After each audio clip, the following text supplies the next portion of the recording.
It's an honor to be here. My name is Brian Brown. I am the Legislative Affairs Chair of the Northeast Johnson County Chamber of Commerce, and I will be serving as your moderator for today's event that's being hosted jointly by the Johnson County Public Policy Council. Members of the Johnson County Public Policy Council co-presenting today's event are Overland Park Chamber of Commerce, represented by Kevin Walker, Senior Vice President of Public Policy, the Northeast Johnson County Chamber, Deb Settle, CEO, and Leawood Chamber of Commerce and brand new CEO. This is her first event. I'd like to introduce Stephanie Meyer to everyone. So Stephanie has taken over the Leawood Chamber of Commerce after longtime individual Kevin Jeffries has retired. So we're happy to have Stephanie here along with the group, and we look forward to moving forward with this event. Today, our official timekeeper, because she drew the short straw, Stephanie Meyer. Yeah, first week on the job. With the Leawood Chamber of Commerce. So just some housekeeping things really quick, just to let you know. Questions were prepared in advance and provided to the candidates prior to this event. There will be no questions from the audience. However, if you wish to reach them, they will have information that they will share as to how to get a hold of them in the future. This event will be videotaped and uploaded to the website www.votejoco.com. When the video event is published, please share it with those individuals that have not had an opportunity to be here today in an event, and in the efforts to help other individuals stay informed and engaged. So as we begin, I would like to introduce our candidates running for the Kansas House of Representatives, District 19. We have our incumbent, Stephanie Clayton, and we have her challenger, Nick Reddell. Today's format for this forum will be the candidates will have 2 minutes to provide opening remarks. They will be asked random questions, at which time they will have 2 minutes each to respond. At the end, they will have 1 minute to give closing remarks after the Q&A session. Each candidate will respond to the same question in an alternating fashion. And at the beginning, we drew for the order of who was going to speak first. And at this time, we will hear the opening remarks of incumbent Stephanie Clayton. Well, hello, and thank you all for having me here today. I wanted to extend my gratitude to the Overland Park Chamber, the Northeast Johnson County Chamber, and the Leawood Chamber, in particular to the Leawood Chamber. Thank you to fellow Rotarian Stephanie Meyer, and congratulations to her on her new position. So really appreciate, especially to all of the volunteer work that is being done by the Chamber Governmental Affairs Boards. I know that you put in a lot of extra time in addition to the long hours you put in at work, and for that you have my gratitude. And thank you very much to our moderator for putting up with me. So, you know, I have served in the legislature for 10 years, and so that's been quite a while. I've had an interesting track record of service. I've served 6 years as a Republican and am finishing up my 4th year as a Democrat. I'm currently the House Minority Whip, and I've served on a number of committees in which I've been able to take a great deal of pride in my work. Right now I serve on the Federal and State Affairs Committee, the Taxation Committee. I am the ranking member of the Commerce and Economic Development Committee, and some of my best work has always been, I felt, accomplished through bipartisanship. When I was a Republican, I was proud to work across the aisle with members of the Democratic Party to craft the partial repeal of the Brownback tax plan, which is part of the reason why we've experienced a number of consecutive months of revenues coming in well over estimates, which really sets up the stage for us to make tax cuts for those who need and deserve them most. A lot of the best work that I've seen has been through bipartisan relationships, sort of the Ronald Reagan, Tip O'Neill sort of thing. And now that I'm a Democrat, I'm very proud of the work that I have done with our majority leader to accomplish things like medicinal cannabis, sports wagering, and the Apex Economic Development Tool. Thank you again for having me, and I look forward to our Q&A discussion today. Thank you very much, Ms. Clayton. We'll now hear the opening remarks from Mr. Reddell. I also would like to thank all the chambers involved for having me. This being my first time as a potential candidate in the House, I would also like to thank you for reaching out to me and involving me in the process. I would also like to say thank you to my family for allowing me the opportunity to do this. This being, again, my first time doing so, and anyone that has supported me. My name again is Nick Reddell. I have grown up in Prairie Village. I'm currently a citizen of Prairie Village, and always have lived for the most part in Johnson County. The reason I've gone down this endeavor and why I'm going into this track is I feel like we have a broken political system, and I'm a concerned parent. I have 4 very small children, And the reason for me stepping into this role or attempting to step into this role is to try to make change for the better. And I think that there are a lot of opportunities out there to be had, and I would like to be part of those solutions and having those opportunities as a concerned parent and a citizen of the area that I live in. I think there's a lot of things we're going to talk about in here that we'll discuss in our thing. But I also wanted to take the time to also thank Stephanie for her service as well. I know it's not an easy position, it's not an easy job, so anyone that takes the time to do it, they have my full respect. But I am looking forward to the opportunity of potentially being the next representative in the area. Thank you. Awesome. Thank you so much, Mr. Reddell. We'll go ahead and throw the first question to you, as you so exuberantly are eager to try to make a difference. As a candidate, what would you share are going to be your 3 top policy issues that you're most concerned about? Yeah. As I alluded, I think our political system is broken right now, and that's why I'm running for office. I think we've become so divided as a country, as a city, as neighbors, as people, as friends, as a community. And I think it's, just to put it simply, that it's gotten out of control. It seems like neither party are willing to listen to each other. It doesn't matter what side of the aisle that you fall on. And politicians just aren't doing, they are listening to voters. They're going to the capitals, and they're listening to the lobbyists, and they're fighting for their own agendas. I don't think it matters what the topic would be, but we need to find people that will go to the Capitol, be good leaders. And I think the definition of a good leader, in my opinion, is someone that listens well, educates themselves from others, and is able to take those issues to the Capitol and address them. However, I do think specifically education, student achievement, and full teacher pay, fully funding education, and getting money to the classroom. I think we need to work on government efficiency, taxes, specifically more accountable spending for the state. State taxes continue to rise. We in Kansas are in the top 10 of highest taxed states in the entire country. And broadening our economy, workforce, tackling inflation. I'm all for grocery sales tax taking immediately effect as well. So just some points that you asked on 3 policies. Thank you very much, sir. And we'll be getting to state policy, taxing policy here very quickly, so looking forward to having you dive a little bit deeper on that for us. Representative Clayton, for you, as a candidate, what are your 3 top policy issues, or what are the 3 areas that you're currently working in that you're most proud of? Well, the 3 top issues that I am looking at during this campaign season are what I've been hearing about the most at the door. And so that includes fully funding education, in particular higher education. I think that's come up a lot, and so we will discuss that a lot more today here in one of our next questions. Tax reduction, and this is in particular in regards to sales tax, but also property tax. And again, I will attempt brevity when we discuss tax policy, but that is my favorite committee and my favorite issue to discuss, so it'll be tough to keep it within the lines. And then finally, I have been hearing a great deal from my constituents about personal privacy and constitutional freedom, in particular in regards to choice and women's health. I've long been a strong advocate for that, and I continue to be, and will be happy to continue to do that if reelected. Thank you very much, Ms. Clayton. We'll have the next question. We'll have you start off. Currently, what are your views on state tax policy? And please be as specific as you can.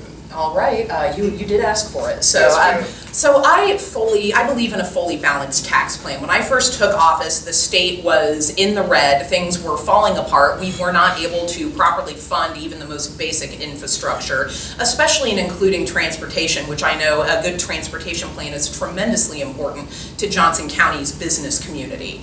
And so we look at that, and so first things first, we had to make sure that we corrected things so that now we were in the black. Well, the state is very clearly in the black, and so now looking at the way that our tax structure is set up, it is not the most equitable. I think that our sales taxes in general, our sales tax rate is much too high.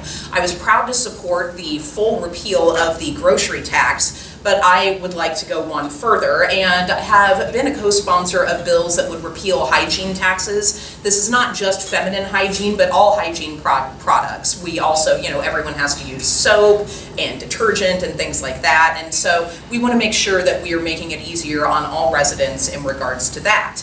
I support fully funding the LAVTRF, and so that will end up lessening the burden on our local governments and thus hopefully dropping our mill levies and making it a little bit easier for us to fund local government here at home. I also support an increase of the homestead deduction as well, making it easier for a lot of homeowners to stay in their homes. Again, this is something I hear a lot about at the door from our older homeowners that I talk to.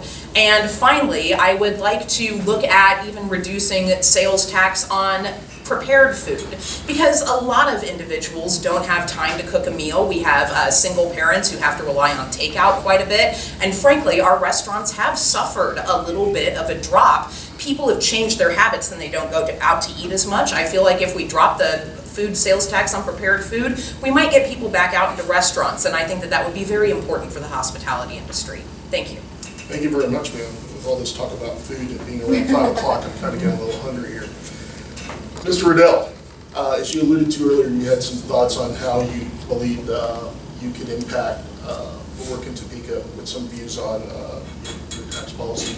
If you would, please share what your views are on the state tax policy and try to give us some examples. Sure.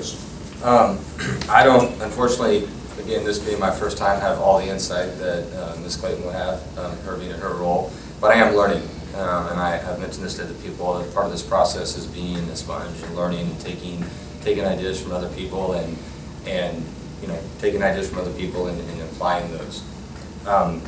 For years now, I know for at least the last 2 years, Kansas has consistently collected more revenue than they have projected. I know Stephanie pointed this out. But while some of these increases might have been driven to inflation, something must be done to prevent such high sales tax and give some income tax relief. Kansans, I just do not think, can afford to continue to have another 2 years of missed revenue projections and these raising taxations. I would like to potentially look into flat taxes for our state. How do we cut down property taxes, especially in District 19 where they are very high?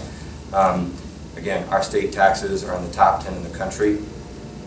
I do agree with cutting sales tax immediately. I guess my question to the state is why hasn't this happened yet? Why are we not seeing this? And in my opinion, again, it's because we truly do not have both sides working together up at the Capitol. I think we're not connected again, and I'm looking to be that individual that can hopefully step into that role and start having some bipartisan work done. Thank you very much, Mr. Reddell. So, as you alluded, you talked a little bit about the revenue side. We're going to move to the expense side. You being a father with several little ones that are in grade school, would you share with us kind of what is your views on K through 12 education funding and the accessibility of those funds for school districts? Absolutely. As you mentioned, I'm a new parent. I just had my 4th child last week. So I have four children, 4 very small children. That I hope are all, get to choose their path, whether it's college or not. I grew up and went to the Shawnee Mission School District. I went to Shawnee Mission East. I want nothing for the best education for my kids, and I want nothing more than the best education for my neighbors and their kids as well. It's clear that the public investment that we are making, though, in education, we are not seeing the expected return. Because of the pandemic, children have been set back in ways that we never know if they'll recover from or not. We face serious challenges over the next few years, but as leaders in both parties need to admit that we've made mistakes and we need to try to fix those mistakes and work to fix those mistakes and work together, and that's the only way that's going to happen. I think we all agree, hopefully we do, that we need to fully fund schools, whether it's special ed or other similar programs. I've talked to parents and teachers who just aren't seeing this happen. I want to listen to teachers, school administrators, principals, and I want them to have my number on speed dial and be a true resource for them, someone who can take their needs and take them back to the Capitol, and not have a political agenda with it, but truly someone as a resource. I would like to also be more supportive of our classrooms and see the money that we're spending as taxpayers get to the classrooms. Some teachers, for whatever reason, get $250 to set up their classrooms, and some other teachers get $500 to set up their classrooms. I think we need to make a serious commitment to our teachers and helping them set up their rooms for the best learning environment for our students. And I also would propose that to keep our best teachers in state, that we have tax cuts, no income tax specifically for teachers, to help with the teacher shortage in their current situation in the state. Thank you very much, Mr. Reddell. Representative Clayton, the questions to you. Can you please share with the audience your views on K-12 education funding and accessibility, please? Well, of course. One of the first reasons why I ran was actually because we were not properly funding education. And so I was proud to work with a bipartisan group to first make sure that we had our taxation system set up so that we were able to be solvent enough to fund education. And now we have an education plan in place that is not quite finished. As my opponent alluded to, we are not properly funding special or gifted education, and that is very wrong. We did support an amendment on the House floor in order to do that. Unfortunately, it was not victorious, but we look forward to pursuing that again. I think when it comes to education and our education plans, we need to make sure that we are preparing students for the future workforce, and we'll talk a little bit more about that here in just a bit. But I believe in a strong STEM education, but I also believe in social emotional learning, in diversity and equity and inclusion, primarily because I am hearing from our business community that we need to have a workforce that is educated in a way that they can manage their own mental health and that they know how to get along with people who might not look or believe or worship the same way that they do. And so I think that if we combine what we would call technical skills with soft skills, we'll turn out an educated workforce. I believe strongly in increasing teacher pay, compensation, and benefits. And this also includes a cost of living benefit increase for our teachers that are retired. These people paid their debt to society, and more so, by working in a lower paying service work. And so we need to make sure that we are taking care of them and allowing them to take care of themselves so that they are also able to continue to contribute to our economy. Thank you. Thank you very much, Representative Clayton. Candidates, I'm going to take some liberties here because both of you had spoke about the capacity issues in the education workforce. I'm going to go ahead and ask you this following question that we have in just workforce in general, because I think we're dealing with capacity issues in just all industries. Representative Clayton, the question is going to be to you. What would you do to grow and develop the state's workforce? All right, so I have the opportunity to sit on the Workforce Development Special Committee. And so actually, in this room just a couple of weeks ago, the Overland Park Chamber was generous enough to host a workforce roundtable where we had individuals from all different types of sectors, whether that was hospitality, childcare, engineering, home building, and even cosmetics, right, or cosmetology, excuse me. And so we heard a lot of differing views. And so the main philosophy that we see here is, what is government's role?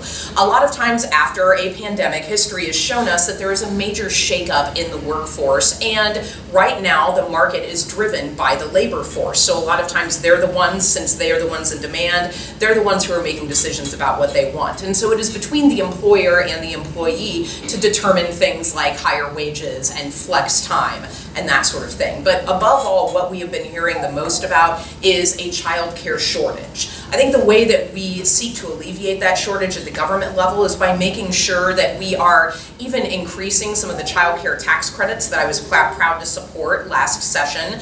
And I also think that we need to just look at some of those issues that cause the child care shortage. I think a lot of this is really sort of falling onto a lot of women. Women are expected to do a great deal of unpaid labor, and I think we're starting to see where some of the cracks are forming. So continuing to listen, but also understanding it is not government's role to compel people to work, and it's not government's role to compel employees what to offer or not to offer their employees. Thank you, Representative Clayton. Mr. Reddell, same question to you. How would you grow and develop the state's workforce? Sure. My perspective on this is that I think we need to do a better job as an executive branch, I guess, for the state, in connecting businesses in colleges and high schools. College just simply isn't for everybody. I think we have, hopefully as a society, learned that. People do go to step into specific trades, and they do so straight out of high school, and we need to support them, and I think have a better playbook for them to be able to do so, instead of going to college and then being able to step out directly into the workforce. Growing the workforce, it's definitely a difficult issue. It's not something that happens overnight, and I think it necessitates a multi-pronged approach that includes a robust education system, varied job opportunities, and local community involvement. I think by partnering with local agencies such as chambers and things of that nature, we can more effectively address the shortfalls from our local economy and sidesteps for the state's workforce. Again, means more. We need more direct engagement with our high schools, our community colleges, our four-year colleges to match students with qualified businesses locally investing in our state's talent to keep our graduates of high school and from colleges in our state of Kansas. And I think we need to help our universities and our community colleges do a better job of recruiting out-of-state talent to the state of Kansas. We have a lot of great things to offer with our universities and helping them attract the best students that we can to stay, not only come to school here, but to stay here and work afterwards. Thank you very much. Very good. Mr. Reddell, the next question will go to you, sir, as we're talking about labor in business environments within the state of Kansas. What types of economic development policies would you encourage or support to help increase job growth and business expansion within the state of Kansas? Sure. As I kind of just alluded to, there's a lot of competition for businesses within the state. I think the state needs to do a better job, our politicians need to do a better job of putting together tools that aren't just part of a pressure situation, that it's not just a situation when we have our backs against the wall and we're looking to scramble and recruit businesses to the state, whether it's because we have a struggling economy or struggling workforce or things of that nature or a pandemic. We need to be better prepared, as an executive branch to be able to get out there and recruit these businesses on a reoccurring thing, on a regular basis, we need this developed again before it's last minute and vote on these and be able to vote on these sort of things. I support development of a comprehensive set of measures for attracting these businesses and keeping them that will help the state's workforce flourish. This means reviewing our current economic incentives that will help attract new businesses, but we also need to do this in a manner where it doesn't cripple or put down our current businesses that are already established in the state. I think with Johnson County continuing to grow rapidly, expanding our local infrastructure is also something that's highly important to help out these businesses, especially expansions of 69 Highway and K10 for people that are commuting back and forth to try to make it the best situation we can for them. Representative Clayton, same question to you. Thank you. Now, I've been proud to serve as one of the team leads, in particular on the House Democratic side, for getting the passage of the Apex Economic Development Tool. That was a major heavy lift and involved a lot of work with both Democrats and Republicans, and frankly, a lot of resources right here in this room when at one point it almost looked like it might be lost. So really wanted to express my gratitude to you all for that. I think that that is one of the largest tools in our economic development toolbox, and we have a very comprehensive EcoDevo toolbox, starting with things like Kit and Kerr, and then of course going up to Peak and some of our other tools. And now a lot of these were developed by my friends across the aisle, by Republicans, a number of years ago. And one of the things that I like about the way that the legislature does things is that we consistently audit these tools and tweak them to make sure that they are doing exactly what it is that they need to be doing. I think that it's important that they have clawbacks, and also I think that we need to focus on some of the most important economic development tools of all, which is our excellent education system and our quality of life. People choose to live here because it is nice here, and so we need to continue to work with our chambers and with our local governments and our school officials to make sure that we are sort of holistically creating a community in which everyone wants to live, work, and raise a family. Thank you. So I'm going to follow up on that thought, Representative Clayton. As we all know, Johnson County is a great place to work, live, and play. I think you both would agree with that. As we look and talk about social determinants of an individual's health, we look at work and the quality of work that they have. We've touched base on that. We'll look at housing. We'll talk about that here shortly over working with local jurisdictions. But with regards to medical care, Representative Clayton, if you could, please share your views on healthcare policy and Medicaid expansion, and if you're in favor or not.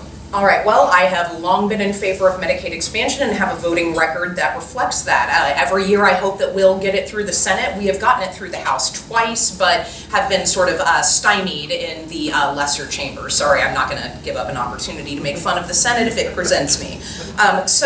But moving on to other types of health care, I had a really fascinating meeting with someone yesterday who's working on a new type of healthcare company that involves telemedicine and cancer diagnoses and cancer treatment, helping people with rural health care while working with people who are here at our NCI designated facilities. And so I think that if we figure out a way to really put forward teamwork, because Johnson County is not just a nice place to live, it's the place to go if you want good health care. And so I think a lot of our rural Kansas members suffer because of that. The entire state does better when the entire state is healthy, and I think that we have set some good initiatives forward, most especially including the initiatives that we put forth through telemedicine, which that was one of the few good things that came out of COVID. It caused us to innovate the way that we bring health care to people, and hopefully we can take that as one of our lessons as we move forward.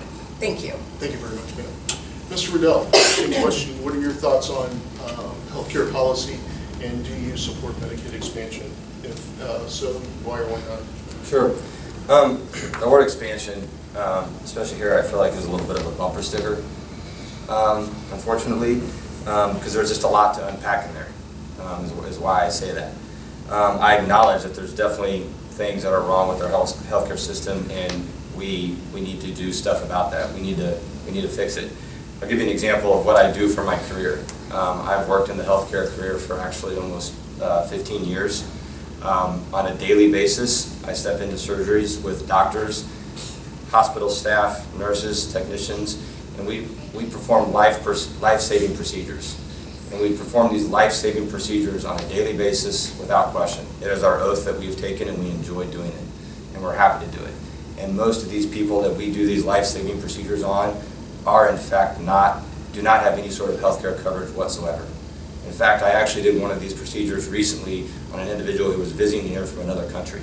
And not without a blink of an eye, myself, the physicians, and the hospital staff all stepped into the surgery and performed first-class surgery to save this individual's life. We do this on a daily basis, from strokes to aneurysms to hemorrhages. I only work in your brain, so the rest of the body is a little different to me, but these are all just examples I'm giving to you. MMAs to fistulas, we fix all these. We fix them daily. And we do it without question. And the hospitals step up without question. And again, most of these individuals do not have insurance, and most of them test positive for some sort of narcotic use, I will say. So I'm all for people having access to health care. I do this on a daily basis, and I'm passionate about it, especially early care, so that these procedures that I do aren't necessary. I'm just one person that does this, though. I'm sure there's many stories of other people in hospitals that do the same thing. In fact, I know there are, that treat these people that are very sick. I'm open to it, but I would like to see more details of what it totally include.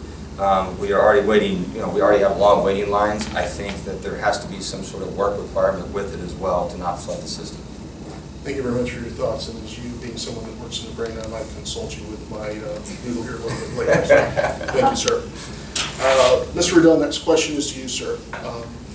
How control over decision-making is divided among state legislature and local governments, including school boards. On issues such as taxation, eco-devo, education, it's always been a matter of debate. What are your views on this issue with regards to how to divide the powers of decision-making, sir? Sure. An example is education. The states give the money to the local groups, the local school boards, and it is what they do with it. As I have mentioned, I do not think it is our job as potential politicians, as the executive branch, to be involved in the classrooms to set whatever the learning agenda would be. That is not us. We need to afford teachers the opportunity to do what they do best, and that is teach. And so I give an example for that. There are definitely times where I think the state and, for example, even the federal government needs to step in. But each time that those instances happen, I think we need to review how we got to that point and why they're having to step in and why they are having to be involved and what got us to that point.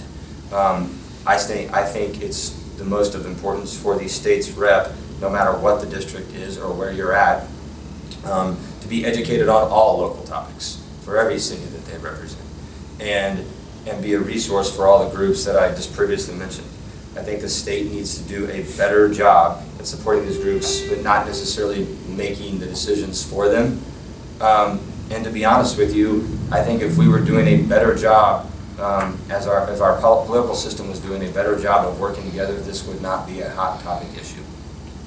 Thank you very much, sir. I apologize if I had my phone on. Sorry about that. Representative Clayton, the question is now to you. How control over decision-making is divided among state legislature and local governments, including school boards, on issues such as taxation, economic development, and education have always been a matter of debate? What are your issues? And please share. I know you've had unique experience working on Fed and state as well, too. So. Yes, and so I serve as a member of the Federal and State Affairs Committee, and so oftentimes we will sort of work on some of those go-between issues. I was also once a member of the Local Government Committee, and so again, you have to look at those different ways that you work together. Bottom line, everyone who is a member of the State Board of Education, the Shawnee Mission School Board, which that's the only school district that we would serve under or alongside, and both city and county government, all of them are duly elected people who are accountable to the people, and they're not necessarily accountable to us. So, for instance, as a constituent of Overland Park Ward 2, I will have those dialogues as their constituent with my Overland Park City Council members, but with all of the city council members that sort of have co-constituencies with me in the 19th district, I use them as a resource and I treat them with respect. If they make a mistake, then they are definitely held accountable by the people, but it is not the state's role to hold them accountable. I have some major concerns about the state. We have seen consistently the state trying to make changes as to when locally elected officials get elected. That decision was made a while back, and I strongly opposed that. We've seen the state trying to push into some of the decisions that should be made by the Board of Education or by the Shawnee Mission Board of Education, and those are within their purview. So I think that I look at it this way, that we are all a team. We are all just basically a customer service representative team, and it is our job to work together and be professional and understand everyone's purview and ultimately be held accountable by the people that we represent. Thank you very much, Representative Clayton.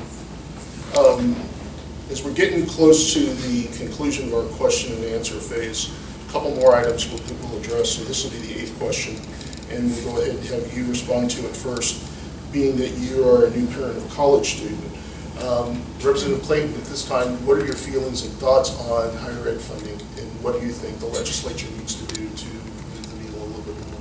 Well, I have actually heard a lot about the door about higher education in regards to student debt forgiveness, and so that is definitely a hot topic issue. And so people ask me what I can do about this, whether they are in favor of the debt forgiveness or against the debt forgiveness. That's a federal issue, but we can fix a lot of this problem at the state issue. I'm going to go ahead and give you an example of myself and my own background. So I went to school at Emporia State University. I was first in my family to traditionally go to college, and I ended up paying my own way. So at that time, school cost a flat rate of 21 hours, up to 21 hours, cost $750 a semester. So I just looked it up and, well, okay, what's Emporia State University charging per semester, and this is just for tuition now. Now it's $3,467 a semester. That doesn't include books, it doesn't include room and board, and so because we are not fully funding higher ed, because it has gone up so significantly, we're depriving a lot of the students of the opportunity that I had, which is the opportunity to always be able to say, look, I did the work, I paid for my own school, to give me the dignity of work, and I think that other students deserve to have that dignity. But if we're not funding education, we're putting it out of their reach. Now, I know that it's often said that college isn't for everyone, but these costs are incredibly high for technical and even community college as well. And so I think that if we continue to fund it, then we are going to put it in reach, and we're going to bring back that dignity that comes with working your own way and paying your own way. I know that I got better grades because of it. Thank you. Thank you very much, ma'am.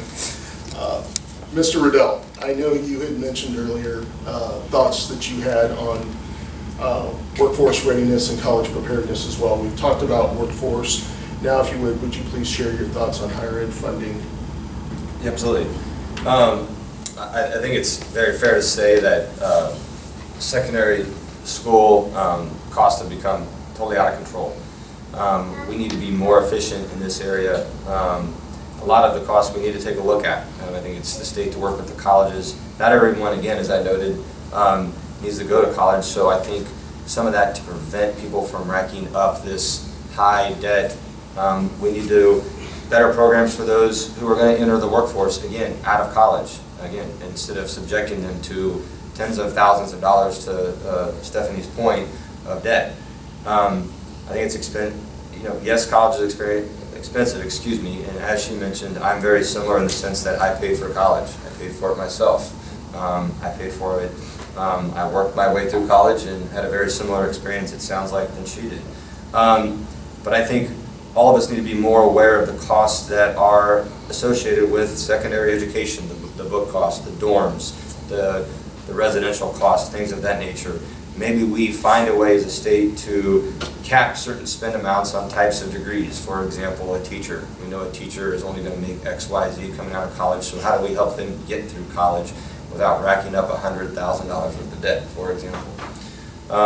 As I mentioned, as we continue to build a connection between the post-secondary institution and professionals, we must ensure students are aware of all their available opportunities. I don't know how great a job, because I'm not currently sitting in that role at the state yet, but I don't know how well of a job we are doing with that. If we should consider better programs that reward on-the-job training and promote more of a streamlined path for degrees when students do graduate with degrees. Combine these, we might reduce the time that they're at school and post-secondary education costs for individuals. Thank you very much, Mr. Reddell. Mr. Reddell, the final question in this event, I'm going to go ahead and throw to you. What do you believe distinguishes you most from your opponent in this race? I will not compare myself to Stephanie. I just don't think that's fair. She's done this job, and that's not appropriate or right of me. Again, I commend her and thank her for her service. But I will tell you about what I have done. Is I grew up again in Johnson County. I went to Shawn Mission East. I grew up with a single mom. I have owned multiple of my own small businesses. I have that experience. I also have worked for middle-sized companies, and I've also worked for up to $40 billion companies. I have a very broad background in business that I think has taught me a lifelong of lessons in the amount of time that I've been doing it. I am truly someone who is working and wants to close the gap between the parties. Again, I have 4 small children, and it kills me to see the petty fighting that is going on between politicians in today's system. That is why I'm here. I'm here to provide more solutions in what we currently are doing, in my opinion, just isn't working. I want to be part of the solution and not part of the problem. And I'm confident by being someone who is willing to listen and take others' ideas to Topeka and present them to everybody else and inform the community that I'm working for. I think that's truly what I can bring myself to this position with this opportunity. Thank you very much, Mr. Reddell. Representative Clayton, final question to you. What do you believe distinguishes you most from Mr. Reddell? Well, like my opponent, I want to start off by saying that I am glad that he filed for office. I think that when people run and when people are, when people are opposed, I think that it makes the system better. It makes people work for it, and it makes people earn it, and I really do think that that is the way that it should be. I think that the thing that most differentiates me from my opponent is my level of experience and my proven record of bipartisanship. Again, when I was a Republican, I worked with Democrats, and now that I am a Democrat, I work a great deal with Republicans. You have to be able to get along with everyone of all types, and the best accomplishments that are made in the State House are made when you're working in a bipartisan fashion. Yes, even when you work with the Senate. even with that. But it really is a collaborative effort, and it involves a great deal of trust, and it involves, you know, a great deal of just setting aside any sort of pride that you might have and understanding that someone who comes to the table with a different viewpoint might actually have some good points. That is the way that the best legislation is crafted, and I hope to have the opportunity to continue doing so for you. Thank you. Thank you very much, ma'am. At this time, we will hear the closing remarks from our candidates with our closing remarks. We'll hear first from, is Representative Clayton. I'm sorry. All right, well, again, I think a lot of what I just said in my last question really kind of sums up the way that I feel in closing remarks. One of the ways that I was always taught to give a speech was to, you know, sort of close things up, right? And so what you have seen from me is a decade of hard work and experience. I think a lot of times we might see people denigrating career politicians, but for instance, after this, I'm going to get my hair cut by a career cosmetologist. I am going to get into a plane and, you know, take a flight later next month where I'm a career pilot. I like experience, and I think that experience matters. I think one of the things that I bring to the table the most is the ability to listen and to work with others. I think through that experience, too, I've been able to take note of things that we have tried before and did not work, and maybe things that we've tried before and thought, well, hey, let's take a look at this and look at it from a different angle. I think that it's very important to sit right in the middle and to notice the way that things are from all sides, and to, again, sit back, listen, and have the pride to collaborate. Mr. Reddell, I'm going to give you the pleasure that hopefully, or maybe your wife either gives you or not gives you the very last word. Mr. Reddell, we'll now hear closing remarks from you, sir. Thank you. I think change oftentimes is resisted by us as people, but I do think change is good. And again, I thank Stephanie for her time, but I think change is good and new perspective is good. And I am a fan of term limits. And I am a fan of people, when they have worked in the political system, after a certain amount of time, they're allowed to stay in there, but maybe find other positions to do so and take their experience that she so noted and take that and apply that to other positions. That is what I've done in my career as I've evolved throughout my career, is taking the things that I've learned and apply those to new positions and new opportunities. I am not a career politician, nor have I been, and I think that's what's crippling our system right now is, again, the career politicians have become so individualized and unwilling to work with each other that it's caused our political system to become broken. Thank you very much. Ladies and gentlemen, that's going to conclude our event today. Let's please give a round of applause for these two speakers. We know you get asked to speak and talk, and as things get busier and closer to the election deadline, you will become much more busier than you ever could thought. So this concludes the candidate forum that's been graciously presented by the Johnson County Public Policy Council. We'd like to give special thanks to the Overland Park Chamber of Commerce for hosting today's event. Thank you.